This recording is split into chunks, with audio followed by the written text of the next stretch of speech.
አቤት ስናምር! እንደ በለሷ እኮ ነው የምናምረው። ነጠላችን ያምራል። እስኪ ተመልከቱኝ እኔን። ካባዬ ያምራል፣ መስቀሌ ያምራል፣ አለባበሴ ያምራል፣ ካቴድራላችን ያምራል፣ እናንተ ታምራላችሁ። አቤት ስናምር! እንደምናምረው ግን ውስጣችን ፍሬያማ ነው ወይ? ውስጣችን እግዚአብሔራዊ ነው ወይ? በእግዚአብሔር ሕግ እንሄዳለን ወይ? ስንፈተሽ እንዲፈተሽ ስንደረግ ክርስቶስ ርቦታል፣ እኛን ርቧል። ክርስቶስ ተጠምቷል፣ እኛ እንድንመለስ ይፈልጋል። ከኃጢአት እንድንመለስ፣ ከዲያብሎስ ባርነት እንድንወጣ ይፈልጋል። የድንግል ማርያም ልጅ ኢየሱስ ክርስቶስ ወደ እያንዳንዳችን ማንነት እጁን ሲልክ ግን ፍሬ አለ። ታማኝ የሚመስሉ ባልና ሚስቶች የእውነት ታማኝ ናቸው። ለሰርግና ለለቅሶ ተቃቅፈው ይሄዳሉ። እቤት ሲገቡ የሚጣሉ የሉ። እቤት ሲገቡ አልጋ ለይተው የሚታኮሱ ባልና ሚስቶች የሉ። ለድራማ ግን የሚችላቸው የለም። ዛሬ ራት ግብዣ አለን ከመወዳት ባለቤቴ ጋር ብሎ አብሮ ሲጓዝ አይታችሁታል አይደል? እንቅፋት ሲመታት እኮ ምን ነው በደፋት ይላል በሆዱ። መንገድ ላይ ሰው ለመቀየር እኮ ነው። ሲፈተሽ ሰው እንደዚህ እኮ ሲፈተሽ ስንበረበር እግዚአብሔር እጁን ሲልክ ሲዳስሰን እንደ በለሷ ነው። እግዚአብሔር ወገኖቼ ንስሐ ካልገባን ሁሌ ለምለም መስለን፣ ሁሌ ነጠላ አድርገን፣ ሁሌ ካባችንን አድርገን፣ ሁሌ አምመን፣ ሁሌ ጠምጥመን፣ ሁሌ አምሮብን ክርስቲያን መስለን ክርስቲያን ካልሆነን እንረገማለን። ፍሬ አናፈራም። ብዙ ፍሬ በስራችን ውጤታማ አንሆንም። በኑሯችን ውጤታማ አንኖርም። እግዚአብሔር ተቆጥቶናል። በትዳራችን ውጤታማ አንሆንም። እግዚአብሔርን እያታለልን ነው፣ እያስመሰልን። ሐዋርያው ቅዱስ ጳውሎስ እንዳለው የአምልኮ መልክ አላቸው፣ ኃይሉን ግን ክደዋል። እግዚአብሔር ከኛ መልክ አይደለም የሚፈልገው፣ ሕይወት ነው የሚፈልገው። አሁን የተቸገርነው የመልክ ክርስቲያኖች በዙ። እንደ ጸበለሷ አቤት ስታምር፣ አረንጓዴነቷ ሲያምር፣ ቅጠሏ ሲያምር፣ ስትፈተሽ ፍሬ የላትም። የመልክ ክርስቲያን አሁን እኛ በዓል ስናከብር ክብረ በዓል ስናከብር እንደው ትላንት አይታችሁ ተላ ጥቅጥቅ ያለው ህዝብ እንዴት ደስ ይል እንደነበረ። እንደው ሁላችንም ፍሬያማ ብንሆን ይሄ ሁሉ ህዝብ መንግስተ ሰማያት ቢገባ ደስ ይላል። እግዚአብሔር ሲፈትሸን ግን እንደዛ ነን ወይ? አንዳንዱ ሰው እንደውም ከክርስትናው ይልቅ ከመንፈሳዊነቱ ይልቅ አሁን የሚያስደስተው የሃይማኖታችን ክብረ በዓል፣ የሃይማኖታችን ድግስ በዩኔስኮ ሲመዘገብለት፣ በማይዳሰሱ ምንድነው የባህል ቅርሶች ሲመዘገብለት፣ ሃይማኖታችን እኮ በዩኔስኮ ተመዘገበ። ዩኔስኮም መዘገበው፣ የባህል ድርጅትም መዘገበው። እሱ አይደለም መንግስተ ሰማያት የሚያስገባው። የሚያስገባው መልካችን አይደለም፣ የሚያስገባው ህይወታችን ነው። በሰማይ ቤት ነው መመዝገብ ያለብን። በሰማይ ቤት ነው መቀረጽ ያለብን። በክርስቶስ አይን በክርስቶስ እጅ ነው መጻፍም መታየትም ያለብን።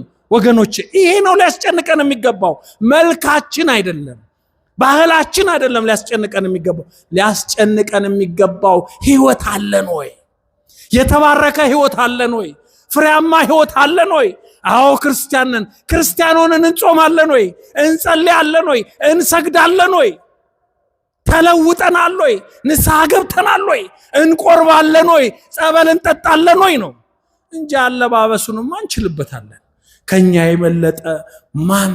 አሁን በተለይ ኢትዮጵያ እኮ the land of God ነው የምትባለው፣ የእግዚአብሔር ሀገር። ከ1 እስከ 30 የቅዱሳን ስም የሚጠራባት ሀገር ኢትዮጵያ። በዚህ እንታወቃለን። እግዚአብሔር ግን በእጁ ሲዳብሰን እንደ በለሷ ቅጠል ብቻ ሆነን እንዳንቀር እግዚአብሔር የሚደሰትብን ከረሃቡ እግዚአብሔር ተመልሶ ጠግብ ያለው ረክቻለሁ የአንድ ሀጥ መመለስ አስደስቶኛል ብሎ ደቀ መዛሙርቱ የገዙትን እንጀራ በእጃቸው ላይ እንዳስቀረ ስለኛ ሰው ሰራሽ ነገር የሚያስቡትን ሁሉ ሰማያዊ ነገር እንዲያስቡ እንዲያደርግ የኛ መመለስ ዋጋ አለው ወገኖቼ። ለዛ ነው እግዚአብሔር አትብሉ ብሏል። እግዚአብሔር አትንኩት ያለው፣ አትብሉት ያለው ዘር የሌለበትን ፍሬ የሌለበትን ነው። ዛሬ እቺ በለስ ምድቧ፣ ዛሬ ክርስቶስ የረገማት በለስ ምድቧ ከአስካሪዎቹ ከሐሽሹ ከጫት ወገን ሆነ። ፍሬ እንዳይኖራት ሰው እንዳይበላት የምታሰክር ወይንም ደግሞ እንስሳት እንዲበሉት ሰው እንዲበላው እንዳይሆን ሆነ ማለት ነው በለስ። እግዚአብሔር አዳምን ያሳሳተችውን በለስ እርሱ በዘመነ ስጋዌው ረገማት። የአዳምን ካሳ ካሰ። አዳምን አሳስታ ነበራ። ከዚህ በኋላ ፍሬ አይገኝብሽ አላት። ወገኖቼ ለምን ይመስላችኋል? ክርስቶስ ርቦስ ስላልበላ ይረገማት ይመስላችኋል? ኢየሱስ ክርስቶስ በሚያስተምርበት ጊዜ የሚያደርገው እንቅስቃሴ ሁሉ የሚተረጎምና ምስጢራዊ መልእክት ያለው ነው። በለሷ ፍሬ የላትም። አሁን በለስ ፍሬ የለው። የበለስ ፍሬ የለም። አንዳንድ ሰው የከተማውን ቁልቋል በለስ ሲል ሰማዋለሁ። አይገናኝም ከሱ ጋር። ቁልቋል እሾክ ያለው አለ አይደል? አንድ የሆነ ቁልቋል የሚባል አንዳንድ ሰዎች በለስ ይሉታል። እሱ በለስ አይደለም። በለስማ ፍሬ የለውም። ኢየሱስ ክርስቶስ እኮ ረገማት በለሷን። አዳምን ያሳሳተችውን በለስ ለክርስቶስ ሲሆን ፍሬ አልሰጥም ያለችውን በለስ በራሷ እኮ ማንነት የላትም። በራሷ እኮ በለሷ የተለየ ኃይል የላትም። ነገር ግን የሰይጣን መገልገያ ስለሆነች አዳምን ስላሳሳተች ለክርስቶስ ደግሞ አልታዘዝም ስላለች ተረገመች። ኢየሱስ ክርስቶስ ተርቦ ነበር። አዎ ተርቦ ነበር። በዮሐንስ ወንጌል ምዕራፍ 4 ላይ ቀትር በሆነ ጊዜ ደከመው፣ ራበው። በሰማርያ ሊያልፍ ግድ ሆነበት። በሰማርያ ሊያልፍ ደከመው ይላል፣ ራበው ይላል። መራቡን ለደቀ መዛሙርቱ ነው የነገራቸው። ወንጌሉ ግን ደከመው ብሎ ይጽፋል። ደቀ መዛሙርቱ የክርስቶስን መራብ አይተው የክርስቶስን መጠማት አይተው ለመጠማቱስ ከውሃ ጉድጓድ አጠገብ ነው የተቀመጠው። ከዚህ ጨልፎ መጠጣት ይችላል፣ ምግብ ገዝተን እንምጣ ብለው ወደ ከተማ ሄዱ። 12ቱም ደቀ መዛሙርት ወደ ከተማ ሄዱ። ለአንድ ክርስቶስ ምግብ ሊገዙ አይምሰላችሁ። አንዱ ቢገዛ ይበቃል። ሁሉም ርቧቸው ስለነበር በዚያው በልተው ሊመጡ ነው። እነሱ ለክርስቶስ ምግብ ሊገዙ ወደ ከተማ ሄዱ። ኢየሱስ ክርስቶስ ከሳምራዊቷ ሴት ጋር በጉድጓድ አጠገብ ተቀምጦ ነበር። ታዲያ ተመልሰው ምግብ ይዘው ሲመጡ ጌታ ሆይ ብላ አሉት። እርሱ ግን ምን አላቸው?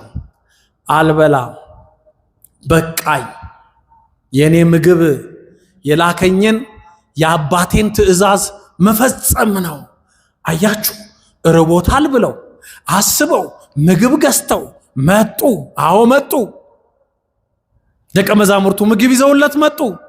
እርሱ ግን በቃኝ አላቸው።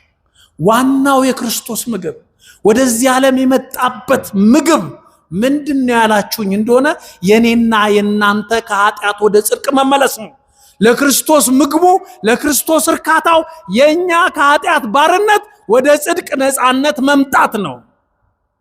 ሳምራዊቷ ሴት 5 ባሎች የነበሯት ሴት ከ5 ባል ተገላግላ ከዚህ በኋላ በክርስትና ሕግ ጸንታ ልትኖር ተመለሰች። የእርሷ መመለስ ለእግዚአብሔር ምግብ ነው። የእርሷ መመለስ ለመላእክት ምግብ ነው። የእርሷ መመለስ ለደቀ መዛሙርቱ ምግብ ነው። ዋናው ክርስቶስ የተራበው የበለሲቷን ፍሬ አይደለም። በለሲቷ የምትወክረው እኛን ነው። የእኛን ኃጢአት፣ የእኛን በደል፣ የእኛን ማንነት ነው። አዎ ኢየሱስ ክርስቶስ ተርቦ ተጠምቶ ወደ በለሷ ሄዷል። ፍሬ ግን አላገኘባትም። ምን አደረጋት? ረገማት። እቺ በለስ ታሪኳ ሰፊ ነው። እቺ በለስ በስማም ታሪኳ እንዴት ሰፊ ነው። ስለዚህ እቺ በለስ እኮ የምናውቀው አዳም በኤደን ገነት ገና እያለ ነው። አዳም ለመጀመሪያ ጊዜ ይቺ በለስ አዳም ከፍሬዋ በልቶ ራቁቱን መሆኑን ካወቀ በኋላ መልሶ ከሷ ቅጠል ሰፍቶ የሰማችሁኝ ነው ለበሰ ይላል። አሁን የዛሬ የለበስነው ጋቢና ጨርቅ ያን ያልነበረም። አዳም ልብስ መልበስ ሲጀምር ለመጀመሪያ ጊዜ ቅጠል ለብሶ የበለስ ቅጠል ኃጢአት ያሰራችውን በለስ ቅጠሏን ለበሰ፣ ሰፍቶ ለበሰ። ግን ያቺ ቅጠል እርቃኑን ልትሸፍን አልቻለችም። አገልድሞ አይደለም። አንዳንድ ሰዎች ስዕሉን ሲስሉት የአዳምና ሔዋንን ስዕል ሲስሉት ትንሽዬ በለስ እንደዚህ እንደው ወገባቸው ላይ አገልድሞ ያሳያሉ። እንደሱ አይደለም። አራ አዳም ከላይ እስከታች በለሱን ማች አድርጎ ነው የለበሰው። ሰፍቶ ንፋስ አያስገባም የለበሳት በለስ። ግን እግዚአብሔር አየው። እግዚአብሔር ወደ ገነት ሲመጣ አይቴ ሃሎ ከአዳም ሲለው ወደ በለሷ ዛሬ እንደመጣው አዳም ወደ በላት በለስ ሊረግማት አዳምንም ደግሞ ፍርድ ሊያስተላልፍበት ወደ አዳም ሲመጣ ወዴት ነው ያለኸው ሲለው አዳም ያለበትን ሳያውቅ ቀርቶ አይደለም። ዛሬም በለሷ ፍሬ እንደሌለባት ክርስቶስ ሳያውቅ ቀርቶ አይደለም። በበለሷ አንጻር ስለ አዳም እየነገረን ነው። በበለሷ አንጻር እግዚአብሔርን እናመልካለን ብለው እግዚአብሔር ላይ ስለተነሱት ሕዝብ አይሁድ ሊነግረን ነው። ሊሰቅሉት ወደ ተዘጋጁት እግዚአብሔርን እናመልካለን ለሚሉት፣ ታቦት አለን ለሚሉት፣ ሥርዓት አለን ለሚሉት፣ ሕግ እንፈጽማለን ለሚሉት ስለነሱ ሊነግረን ነው የፈለገው ኢየሱስ ክርስቶስ እንጂ በለሷማ ፍሬ እንደሌለባት ገና ሲያያት እኮ ያውቃል ክርስቶስ። አዳምን ከዘመነ ስጋዌው በፊት እኮ ነው። አዳም በኤደን ገነት ሳለ አይቴ ያለው ከአዳም አለው እግዚአብሔር ስጋ እንደሚለብስ ለማጠየቅ ለማሳየት የወደፊቱን ለመንገር አዳም ወዴት ነህ አለ። አዳም ተሸሽግ ያለው ለምን ካዘዝኩህ ከዛች ፍሬ በላህ? አዎ ለምን ራቁቱን እንደሆነ ያውቃል። ሕግ በማፍረሱ አዳም በለስ ለብሶ ራቁቱን ነው። አንዳንድ ልብስ እኮ ራቁት ያሳያል። አይታችሁ ከሆነ አሁን በዚህ በሰለጠነው ዓለም ወይንም ወደ ውጭ ሀገር ስትሄዱ አየር መንገድ እቃችሁን ስታሳልፉ እናንተም ይሄ ሰው የሚፈትሸው ማሽን አለ አይደለ? በሱ መሃል ስታልፉ እኮ ልብስ አድርገናል ትላላችሁ እንጂ ኮምፒውተሩ ላይ ያለው ሰውዬ እኮ ምንም የሚቀረው ነገር የለም። ሁለመናችንን መለመላችንን ምናምንቲያችንን ሁሉ እኮ ነው የሚያየው። እኛ ግን አምላክነቱን ገልጦ በአጭር ቁመት በጠባብ ደረት ተወስኖ አዳነን። ክብር ምስጋና ለመድኃኔዓለም ይሁን።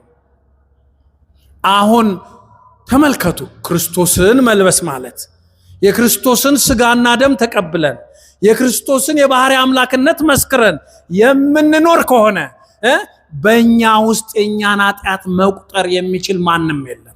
በዚህ ክርስትናችን እየኖርን የጻድቃን የሰማዕታት የቅዱሳን አማላጅነትን ተቀብለን ለስማቸው አጠራር ለበዓላቸው ለቃል ኪዳናቸው ዝክራቸውን መታሰቢያቸውን የምናደርግ ከሆነ የእኛን ኃጢአት የሚቆጥር የለም።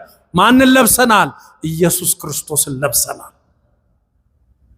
ለዚህ ነው ነቢዩ ኢሳይያስ እንዲህ አለ፣ የአዳምን ልብስ የበለሱን ቅጠል ማራገፉንና አዳም የበለሱ ቅጠል ተራግፎለት እግዚአብሔር ቆዳ እንዳለበሰው እግዚአብሔር የእርሱን ማንነት የሚገልጽ የመስዋዕትነት የትንቢቱን ልብስ እንዳለበሰው ለማጠየቅ ኢሳይያስ ምዕራፍ 63 ከቁጥር 1 ላይ እንዲህ ይላል፣ መኑ ውእቱ ብእሲ ዘይወፅእ እምኤዶም ኃያል ወመካዘ ልብሱ ባሶር። ኃይለኛ ጀግና ልብሱ ስጋ የሆነ ስጋ የለበሰ ከኤዶም ገነት የወጣ ያ ኃያል ሰው ማን ነው? በራእይ ነው ያየው። ለካ ለአዳም ኢየሱስ ክርስቶስ በዘመነ ብሉይ እግዚአብሔር ወልድ ለአዳም ቆዳን ሲያለብሰው ለኢሳይያስ በራእይ ታይቶታል። በኋላ ዘመን ቢነሳም ኢሳይያስ የኋላው ተገልጾለት ከዛ ከኤደን ገነት አዳምን ለማዳን ስጋ የለበሰ ኃያል ሰው ሲወጣ አይቷል። እርሱ እግዚአብሔር ወልድ ነው። እርሱ እግዚአብሔር ነው።